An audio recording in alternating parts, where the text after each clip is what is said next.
Hi everyone, it's Doc Horowitz here to introduce you to our next module where we look at connections between the study of culture and its connection to the business community, particularly in the international arena. Now, we began our course with an intensive study of culture itself, what it is, where it comes from, how it contributes to our values, our expectations, and our behaviors. We realized that this came from something we called our cultural programming, and each of us is unique in that regard, all of us having our very own set of experiences, family, our inherited characteristics, our societies, and so on.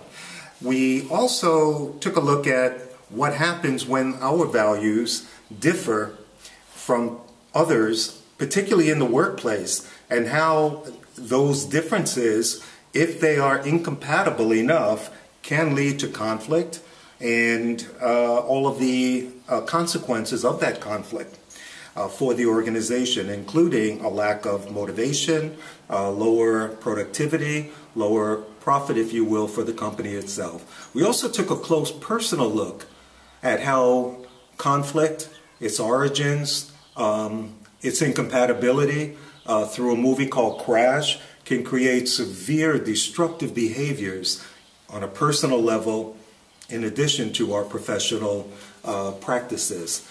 We want to now turn our attention to something much more practical for each of you as you enter and continue in your career. Many of you, if not most of you, will be finding yourselves either working alongside individuals who are quite diverse or working with companies and the company's partners and customers who are in fact from a completely geographical region of the world. And as we're about to embark on this learning journey, we'll soon discover that culture differs tremendously with the geographical region in which people find themselves.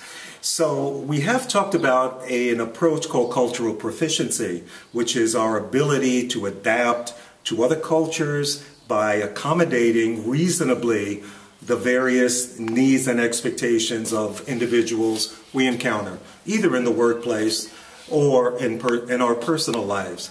In the business arena, many of you had brought up an issue about why can't we just be ourselves in order to be more genuine. If ever there was an area where it is demanded and vital that you actually not be yourself with regards to your cultural and country's behaviors and customs and so forth, it would be in the area of international negotiation. And you'll have an opportunity in this module to look up close at a couple of scenarios I've selected in which people who were either unaware of cultural differences or simply wanted to be themselves found themselves immersed in very ineffective negotiations. So let's be on the lookout. Coming up next, cultural proficiency and its use in international negotiations.